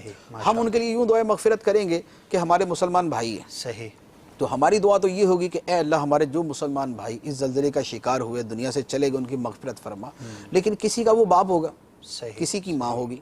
اب جس کا وہ باپ یا ماں ہے اس کا حق زیادہ بن جائے گا. اولاد کے اوپر ماں باپ کے لیے مغفرت کی دعا کرنا یہ ان کے حقوق کے اندر داخل ہے. تو اولاد اپنی ماں باپ کے لیے زیادہ دعا کرے گی. کسی کا بھائی دنیا سے چلا گیا تو بھائی ہونے کے ناطے اس کا زیادہ حق ہوگا کہ وہ اس کے لیے دعائے مغفرت کرے. تو یوں علی حسب الحال ان کے لیے دعائے مغفرت کی جائے گی، لیکن دعائے مغفرت ممانعت نہیں بلکہ دعائے مغفرت کرنی چاہیے. ماشاءاللہ. اور بڑا ایک پیارا ایک یہ بھی حسن ہے اسلام کا کہ دیکھیے دنیا سے جو چلا گیا اب ظاہر ہے کہ اس کے اپنے اعمال کا سلسلہ تو ختم ہو گیا، سوائے وہ چند چیزیں کہ جس کا روایتوں میں، حدیثوں میں ہمیں تذکرہ ملتا ہے، ثواب جاریہ کی صورتیں جو بیان کی گئی. تو اب وہ بیچارہ پریکٹیکلی ظاہر کوئی عمل نہیں کر سکتا، اور ہمیں دعائے مغفرت کا حکم ہوا، ایصال ثواب کی ہمارے ہاں ترغیب موجود ہے، تو ضرور کرے، بکثرت کرے، اور جس کا جتنا زیادہ حق ہے وہ اتنا ہی زیادہ کرے. اور بالخصوص ان دنوں میں زیادہ کثرت کے ساتھ کریں. اگر پہلے سے آپ کرتے تھے تو مزید اس کے اندر جو ہے وہ اضافہ کرنا چاہیے. اور روحیں جو ہے وہ انتظار میں ہوتی ہیں کہ ہمیں ہمارے مسلمان بھائیوں کی طرف سے کوئی ایصال ثواب پہنچتا ہے، کوئی تحفہ پہنچتا ہے، کوئی دعا پہنچتی ہے. اور جن کو ایصال ثواب کیا جاتا ہے وہ خوش ہوتے ہیں، اور جن کو ایصال ثواب نہیں کیا جاتا وہ مغموم ہوتے ہیں. تو بڑا ہی ایک اہم یہ پہلو ہوتا ہے کہ جن کے ساتھ ہم نے زندگی کے چند سال گزارے، بعضوں کے ساتھ چند مہینے گزارے ہوں گے، بعضوں کے ساتھ ہمارے جو ہے وہ خونی رشتے کا تعلق ہوگا، اتنا وقت ہم نے گزارا، یہ نہ بھی ہو کسی کے ساتھ ہمارے مراسم ہیں یا نہیں ہیں، صرف اسلامی رشتہ ہی ہے، اسلامی بھائی ہے، وہ اسلامی بہن ہے، یہی کافی ہے، اس کی خیرخواہی کرنی چاہیے۔ اب یہاں پر یہ بھی ایک پرابلم یوں سمجھے کہ از خود ہم نے پیدا کیا ہوا ہے کہ ایصال ثواب کی جب بات کی جاتی ہے، دعا کی بات کی جاتی ہے، تو لوگ سمجھتے ہیں کہ شاید یہ بڑا دشوار معاملہ ہے، جب تک کسی اہتمام کے ساتھ ہم نہیں کریں گے تو پتہ نہیں کیسے ایصال ثواب ہوگا، فاتحہ خوانی کیسے کرنی چاہیے۔ تو اس کا طریقہ بڑا آسان ہے، لیکن معلومات کی کمی کی وجہ سے بعض اوقات لوگ نہیں کر پاتے۔ اب کیا کریں گے، کیسے کریں گے؟ تو امیر اہل سنت دامت برکاتہم العالیہ کا اس موضوع پر پورا ہی ایک رسالہ ہے، نماز کے احکام نامی جو کتاب ہے، اس کے اندر 12 رسائل ہیں، ان میں سے ایک رسالے کا نام ہی فاتحہ کا طریقہ ہے۔ ایصال ثواب کیسے کرنا چاہیے، مرحومین کے لیے آپ کیا کیا کر سکتے ہیں، آپ خود بھی کر سکتے ہیں۔ تو نماز کے احکام نامی یہ کتاب حاصل کر لیجئے، اور ویب سائٹ پر بھی موجود ہے، آپ ڈاؤن لوڈ بھی کر سکتے ہیں، اور اس میں اس رسالے کو آپ مطالعہ کر لیجئے، اور انشاءاللہ عز و جل اس کے مطابق ایصال ثواب کریں گے تو آسانی بھی ہوگی، صحیح طریقہ بھی اس کے اندر تحریر ہے، ایصال ثواب کے دلائل کیا ہیں، کانسیپٹ کیا ہے، اور ہمیں کس طرح سے کرنا چاہیے، وہ بھی انشاءاللہ جو آپ کو معلوم ہوگا۔ اور یہاں پر مدنی قافلے کی ترغیب بھی ضرور پیش کروں گا کہ ہو سکے تو مدنی قافلے میں بھی سفر کریں، بہترین ایک ایصال ثواب کا ذریعہ بھی ہے، اور اپنی اصلاح کے لیے بھی اس میں بہت کچھ ہمیں مواقع موصول ہوتے ہیں۔ تو اللہ تبارک و تعالی ہمیں جو دنیا سے چلے گئے مسلمان ایمان پر جن کا خاتمہ ہوا، اللہ تبارک و تعالی ان کے حق میں ایصال ثواب اور دعا کی کثرت کرنے کی توفیق عطا فرمائے۔ مفتی صاحب کچھ میسیجز کے اگر جوابات ہو جائیں۔ ایک میسج ہے، زلزلہ کیوں آتا ہے اور جب زلزلہ آئے تو کیا کرنا چاہیے؟ جی، زلزلہ کیوں آتا ہے اس کا تو شروع میں عرض کیا تھا کہ اس کا ظاہری سبب جو ہے وہ تو زمین کے نیچے مختلف سطحیں جو ہیں ان کی حرکت ہے، ان کی زمین کے نیچے کی پلیٹوں کی حرکت کی وجہ سے آتا ہے، اور جو اس کا باطنی سبب ہے وہ لوگوں کے گناہ ہیں۔ تو یہ ظاہری باطنی سبب جب جمع ہو جاتے ہیں تو پھر جو ہے وہ زلزلہ آتا ہے۔ زلزلہ آئے تو کیا کرنا چاہیے؟ زلزلہ آئے تو جو ظاہری تدابیر ہیں وہ بھی اختیار کرنی چاہیے، جو بتائی جاتی رہتی ہیں، لیکن ہمارے ہاں اس کی تربیت کا بہرحال انتظام نہیں ہے کہ زلزلہ آنے کی صورت میں کیا کرنا چاہیے۔ تو بہرحال یہ کہ ظاہری بچنے کی جو بھی احتیاطیں ہیں، کھلے میدان میں چلے جائیں اور جو ہے وہ کسی ٹیبل کے نیچے بیٹھ جائیں یا سیڑھی کے نیچے کھڑے ہو جائیں یا کسی گرنے والی عمارت سے جو ہے وہ زیادہ فاصلے پہ چلے جائیں، تو یہ اس کا احتیاطیں جو کرنی چاہیے۔ صحیح۔ اور اس کے ساتھ ساتھ توبہ و استغفار یہ بھی کرنا چاہیے کہ توبہ استغفار جو ہے وہ گناہوں کی معافی کا ذریعہ ہے، تو گناہ معاف ہوں گے تو زلزلے کے معاملے کے اندر بھی آسانی پیدا ہوگی۔ صحیح۔ اچھا، زلزلے کی وجہ سے کوئی مر جائے تو کیا وہ شہید ہے؟ جو چھت کے نیچے دب کے مرا یا جو کسی شے کے نیچے دب کے مرا، ہدم کی وجہ سے جو مرا تو وہ شہید ہے، اور اس سے ہٹ کر کوئی وجہ تھی تو بہرحال اس کے اوپر شہادت کا اطلاق نہیں آئے گا، یعنی مطلقاً زلزلے سے مرنے والا شہید نہیں ہے۔ صحیح، کوئی اسباب مختلف ہیں اس میں اسباب مختلف ہو سکتے ہیں، یعنی یہ بھی ہو سکتا ہے کہ زلزلہ آیا اور خوف سے بندہ مر گیا، صحیح، ہارٹ اٹیک ہو گیا، ہارٹ اٹیک ہوگا، خوف سے مر گیا، تو اب لازمی بات ہے کہ یہ شہید نہیں ہے۔ تو شہید وہ ہے کہ جو کسی دیوار کے نیچے آ کے، چھت کے نیچے آ کے، یا کوئی بھاری برکم چیز اس کے اوپر گری اور اس کی وجہ سے مر گیا، یہ شہید ہے۔ اچھا، زلزلے کا مطلب کیا ہے یہ عرض کر دیا گیا۔ کیا زلزلہ کے وقت کوئی خاص دعا پڑھنی چاہیے؟ دیکھیں، اصل جو دعا ہوتی ہے وہ ہے کہ بندہ اس وقت اللہ تعالیٰ سے کیا مانگ رہا ہے، صحیح، اصل تو یہ ہے۔ اب ایک جب زلزلہ آیا ہے تو زلزلے کے وقت بذات خود عربی دعائیں پڑھنا ان کی اپنی فضیلت ہے، لیکن اصل تو بندے نے مانگنا ہے کچھ اللہ تعالیٰ سے۔ اب وہ کیا مانگنا ہے کہ یا اللہ میری حفاظت فرما، میرے بیوی بچوں کی حفاظت فرما، میرے ماں باپ کی حفاظت فرما، میرے مال کی حفاظت فرما، میرے گھر کی حفاظت فرما، اور میرے گناہوں کو معاف فرما۔ تو اب جو اس وقت دعا بندے کے دل میں آتی ہے اللہ تعالیٰ سے مانگنے کی، اسے وہ دعا مانگنی چاہیے۔ سب سے مین چیز یہ ہے بندے کا جو خدا سے دعا کے اندر تعلق ہے، وہ یہ ہے کہ بندہ اپنے دل کی مراد اللہ کی بارگاہ میں پیش کرتا ہے۔ اب یہ کہ حدیث مبارک کی روح سے اگر دیکھنا ہو تو پرٹیکولر تو کوئی حدیث ایسی نظر سے نہیں گزری، لیکن جیسے ایک حدیث مبارک ہے جس کے الفاظ ایسے موقع پر جو ہے وہ بڑے مناسب معلوم ہوتے ہیں، اللہم لا تقتلنا بغضبک ولا تہلکنا بعذابک وعافنا قبل ذلک۔ اے اللہ ہمیں اپنے غضب سے مارنا نہیں اور ہمیں اپنے عذاب سے ہلاک نہ کرنا۔ اور ہمیں اس سے پہلے عافیت عطا فرما دے، ہلاکت اور غضب سے، موت سے پہلے ہمیں عافیت عطا فرما۔ تو اب یہ جو دعا ہے اگر یہ کسی کو یاد ہو اور اس موقع پہ پڑھنا چاہے تو یہ بھی بڑی اچھی ہے۔ اللہم لا تقتلنا بغضبک ولا تہلکنا بعذابک وعافنا قبل ذلک۔ یہ ہے کسی اور موقع کی دعا لیکن الفاظ یہاں پر بڑے اس کے مناسب ہیں، تو یہ دعا اس وقت مانگی جا سکتی ہے۔ کیا زلزلہ لوگوں کی آزمائش کے طور پر آتا ہے؟ آزمائش کے طور پر بھی آتا ہے، صحیح، صرف آزمائش کے طور پہ نہیں ہے، آزمائش کے طور پر بھی ہو سکتا ہے کہ اللہ تعالیٰ لوگوں کو آزماتا ہے اس کے ذریعے۔ اچھا، ایک نے کہا کہ جب زلزلہ آیا تو مجھے پتہ نہیں چلا، سنا ہے کہ جب زلزلہ آئے پتہ نہ چلے تو یہ نیک لوگوں کی پہچان ہے۔ اچھا، تو یہ تو خیر نیک لوگوں کی ایسی کوئی پہچان نہیں ہے، نیک لوگوں کی پہچان نیکی ہے، تقوی ہے، نیکی کے کام ہے، گناہوں سے بچنا ہے، یہ ہے نیک لوگوں کی پہچان۔ باقی نہیں پتہ چلا تو آدمی کسی کام میں مشغول تھا، اب وہ کام اچھا بھی ہو سکتا ہے برا بھی ہو سکتا ہے، صحیح، ٹھیک ہے۔ ایک آدمی سویا ہوا تھا، زلزلہ ہلکا تھا اس لیے اس کو پتہ نہیں چلا، یا ایک آدمی جو ہے وہ اپنے نرو سسٹم کے اعتبار سے کمزور ہے کہ اس کو کوئی شے محسوس ہی کافی دیر کے بعد جا کے ہوتی ہے، صحیح، تو اب اس کو محسوس ہوا تو لازمی بات ہے یہ اس کے نیک ہونے کی پہچان ہے۔ تو بہرحال اس کا نیکی کے ساتھ کوئی تعلق نہیں۔ ٹھیک ہے، نبی کریم صلی اللہ علیہ وآلہ وسلم نے زلزلے کو محسوس فرمایا، صدیق اکبر نے محسوس فرمایا، عمر فاروق عثمان غنی نے محسوس فرمایا جو احد پہاڑ پہ آیا۔ صحیح، تو اب زلزلے کا محسوس نہ ہونا اگر کسی کوئی بشارت ہوتی تو پھر وہاں کم از کم زلزلہ محسوس نہ ہوتا۔ صحیح، اچھا، ایک ہے کہ سنا ہے کہ زلزلے کے وقت بھاگتے ہوئے کہ چوٹ لگ جائے تو وہ ساری عمر ٹھیک نہیں ہوتی، کیا یہ درست ہے؟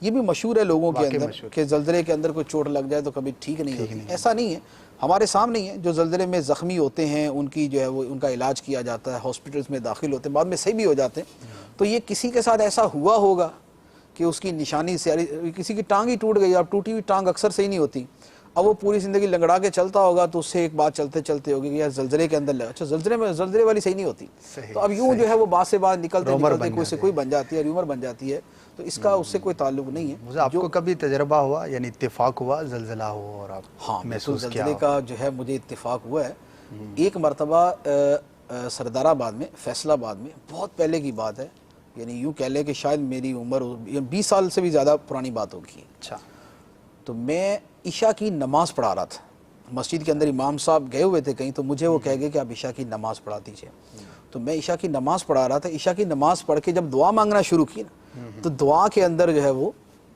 زلزلہ شروع ہو گیا۔ اللہ اللہ، تو اب وہ پہلے تو ہوا کہ یہ کیا ہوا، یہ تو پھر محسوس ہوا کہ زلزلہ ہے، تو پھر وہ لوگ عام طور پہ کلمہ طیبہ بلند آواز سے پڑھنا شروع کر دیتے ہیں اور اس کے علاوہ دعائیں مانگنا شروع کر دیتے ہیں، تو بہرحال پھر سارے جو ہے وہ کلمہ طیبہ کا ورد کرنے لگ گئے، لیکن وہ تھا بہت تھوڑے سے ٹائم کے لیے تھا، 15-20 سیکنڈ کے لیے۔ تو ایک زلزلے کا مجھے یاد ہے، اس کے علاوہ بھی ایک آدھ مرتبہ یاد تو ہے کہ زلزلہ آیا اور حرکت محسوس ہوئی تھی، لیکن بقیہ کوئی زندگی میں ایسا تجربہ نہیں۔ اللہ تعالیٰ حفاظت فرمائے، عافیت ہی کی دعا کرنی چاہیے۔ مجھ سے اب چند منٹ باقی ہیں، کچھ چیزیں تو دوران بیان آپ نے بیان فرما ہی دی کہ کیا کرنا چاہیے، ایک طرز عمل کیا ہونا چاہیے، بالخصوص کچھ اور مزید ہو۔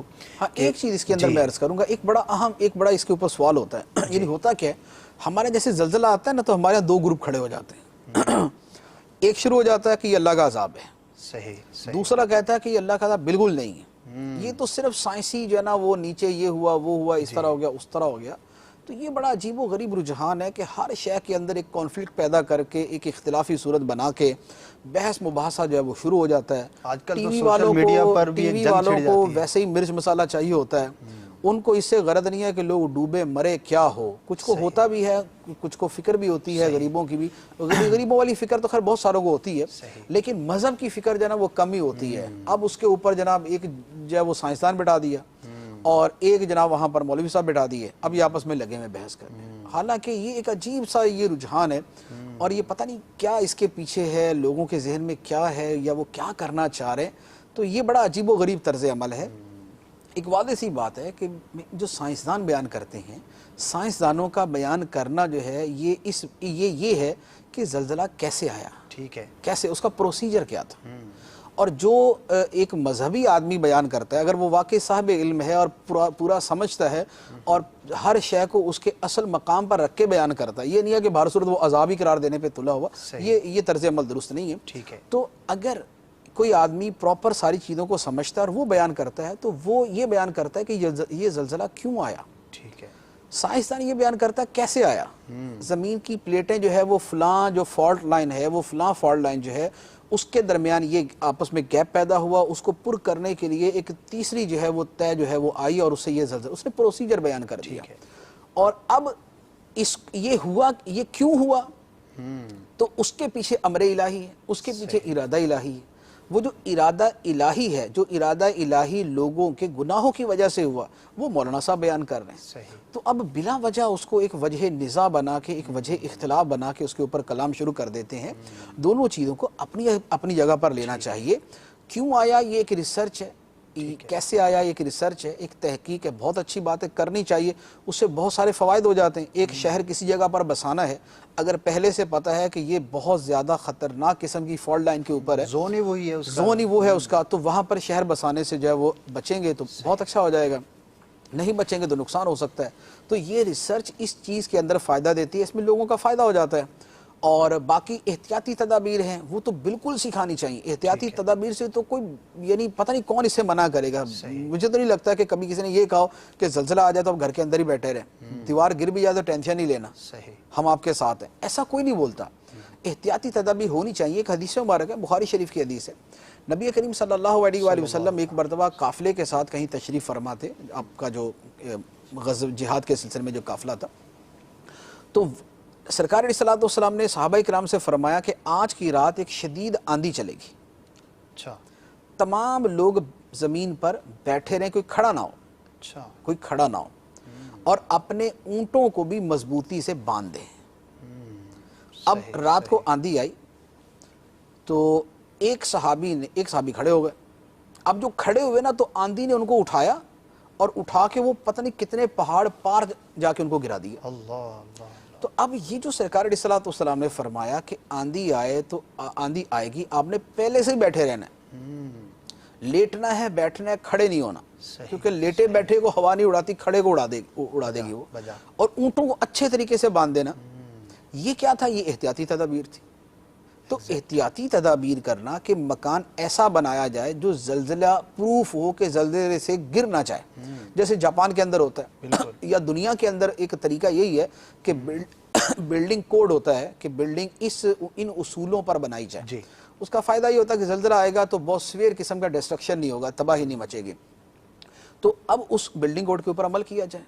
تو جو احتیاطی تدابیر ہیں وہ لوگ, بلکہ اس کی تربیت لوگوں کو دینی چاہیے. ابھی اب جیسے یہ آیا, اس سے پہلے بہت زیادہ ہلاکتوں کی وجہ یہ ہوتی ہے کہ احتیاطی تدابیر کا پتہ نہیں ہوتا. ایک آدمی بھاگ کے جناب وہ کہتا ہے کہ میں اپنی فلاں چیز بچا لوں, اور فلاں چیز بچانے کے چکر کے اندر جب اس کی جان چلی جاتی ہے. دنیا کے اندر یعنی جیسے جاپان کے اندر جو ہے وہ یہ ہے کہ وہاں تو باقاعدہ ہفتہ وار یا 15 دن کے اندر ایک مرتبہ اس کی باقاعدہ تربیت ہے. ایک خبر کے مطابق سالانہ بعض اوقات 1000 سے بھی زیادہ زلزلے آتے ہیں کہ ایوریج 12-15 ہزار تو صرف جاپان کے اندر ہی آتے ہیں نا, بقیہ دنیا کے اندر تو اس سے ہٹ کر ہے.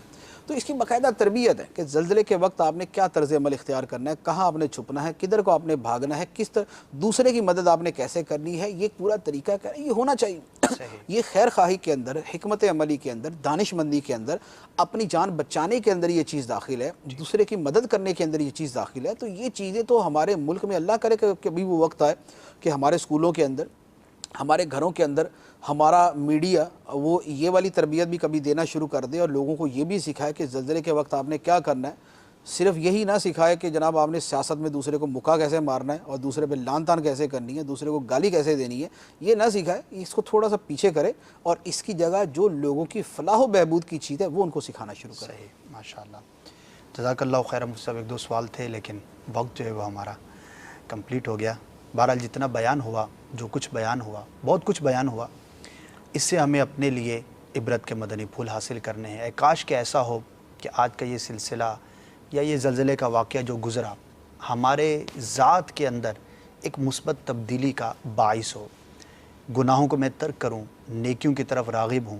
آفٹر آل سب چیزوں کے پیچھے اللہ تبارک و تعالیٰ کی رضا میرے پیش نظر ہونی چاہیے. تو خوش نصیب ہے وہ مسلمان کہ جو اس طرح کے واقعات ہو جانے کے بعد اپنے آپ کو مزید رب عز و جل کی عبادت میں اور گناہوں سے اپنے آپ کو دور رکھنے میں کوشش میں مشغول ہو جاتا ہے. اور اس کے بارے میں کیا کمنٹس دیے جائیں کہ جو اتنی ساری آفتیں, مصیبتیں, بلائیں, موت کو اتنا قریب دیکھنے یا سننے کے بعد بھی اپنے اندر کوئی مثبت تبدیلی پیدا نہ کرے. اللہ تعالی ہمیں اچھا مسلمان بننے کی توفیق عطا فرمائے۔ مدنی چینل دیکھتے رہیے، دعوت اسلامی کے مدنی ماحول کو اختیار کیجیے، یہی ہمارا مدنی مقصد ہے، اور ان مواقع پر اس طرح کے سلسلے، اس طرح کے موضوعات کرنے کا یہی ایک بنیادی مقصد ہوتا ہے کہ کہیں نہ کہیں ہم مسلمان اپنے آپ کو سدھارنے میں، سنبھالنے میں کامیاب ہو سکیں۔ اللہ تعالیٰ آپ کو، ہم سب کو ہر طرح کی آفت سے، مصیبت سے محفوظ فرمائے اور ہمارا ایمان پر خاتمہ فرمائے۔ صلو علی الحبیب صلی اللہ تعالی علی محمد صلی اللہ تعالی علیہ وآلہ وسلم۔ کھلی اسلام کی آنکھیں، ہوا سارا جہاں روشن، کھلی اسلام کی آنکھیں، ہوا سارا جہاں روشن، عرب کے چاند صدقے کیا ہی کہنا تیری طلعت کا، عرب کے چاند صدقے کیا ہی کہنا تیری طلعت کا۔